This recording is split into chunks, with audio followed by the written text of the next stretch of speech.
আজ আমরা জানব মাইক্রোসফট এক্সেলে যখন আমরা কোনো কিছু কাজ করি এই সময় আমাদের কি হয়, তাড়াহুড়োতে আমরা সেভ করতে ভুলে যাই বা কখনো কখনো কাজ করতে গেলে আমাদের লোডশেডিং হয়ে যায়, কারেন্ট চলে যায়।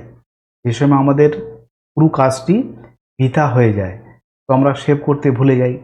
তো আজ আমরা জানব আপনারা কাজ তো করবেন কিন্তু আপনাদের অটোমেটিক সেভ হয়ে যাবে।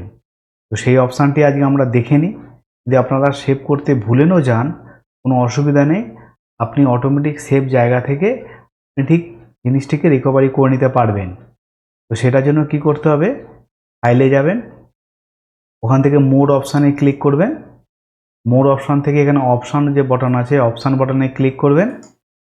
অপশান বাটনে ক্লিক করার পরে আপনাদের সামনে এখানে সেভ বলে যে অপশানটি আছে এই সেভ অপশানে ক্লিক করবেন।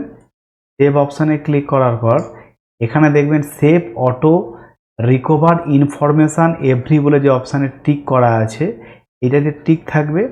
আর ঠিক নিচে অপশানটি দেখবেন keep the last auto recovery version, এই অপশানটি তো আপনারা টিক রাখবেন। অ্যাকচুয়ালি আমার এখানে অটো সেভ করা আছে বলে টিকটি আছে, নাহলে আপনাদের এরকম থাকবে, আপনারা এখানে টিক দিয়ে দেবেন। আর এখানে আপনাদের অটো রিকভারি ফাইল লোকেশানটি, এখানে যে আপনি লোকেশানটি দেখছেন এটা অটোমেটিক জেনারেট হয়ে যাবে। আপনারা এটাকে চেঞ্জও করতে পারেন বা যেটা অটোমেটিক লোকেশান চলে আসছে যেখানে আপনাদের রিকভারি অটো সেভটি থাকবে, তো সেই টাইপ থেকে আপনারা নিয়ে নিতে পারেন। দেওয়ার পর আপনারা কি করবেন, এখানে ওকে বাটনে ক্লিক করবেন। ওকে বাটনে ক্লিক করার পরে এটি অটোমেটিক সেভ হচ্ছে, আপনি যাই কাজ করুন না কেন। আনতে গেলে বা দেখতে গেলে ধরুন মনে করুন কারেন্ট চলে গেল, লোডশেডিং হয়ে গেল, তো আপনি জিনিসটাকে আনবেন কিভাবে, ফাইলে যাবেন, ফাইল থেকে এখানে ইনফো বাটনে ক্লিক করবেন। ইনফো বাটনে ক্লিক করার পর এখানে দেখবেন একটি অপশান পাবেন ম্যানেজ ওয়ার্কবুক বলে। এই ম্যানেজ ওয়ার্কবুকে যখন আপনারা ক্লিক করবেন তখন এখানে একটা অপশান পাবেন রিকভার আনসেভ ওয়ার্কবুক বলে।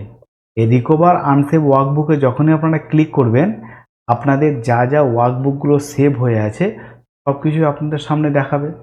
এবার যেটি আপনার প্রয়োজন, যেটি আপনি খুঁজতে চাইছেন সেখানে ক্লিক করবেন, অটোমেটিক আপনারা এখান থেকে ফাইলটি ওপেন করে নিতে পারবেন। আশা করি বন্ধুরা আজকে ভিডিওটি আপনাদের হেল্পফুল কাজের, অবশ্যই বন্ধুদের সাথে শেয়ার করবেন, ভিডিওটিকে সাবস্ক্রাইব করে নেবেন। পরবর্তী ভিডিওতে আপনাদের সাথে আবার দেখা হচ্ছে। ধন্যবাদ বন্ধুরা।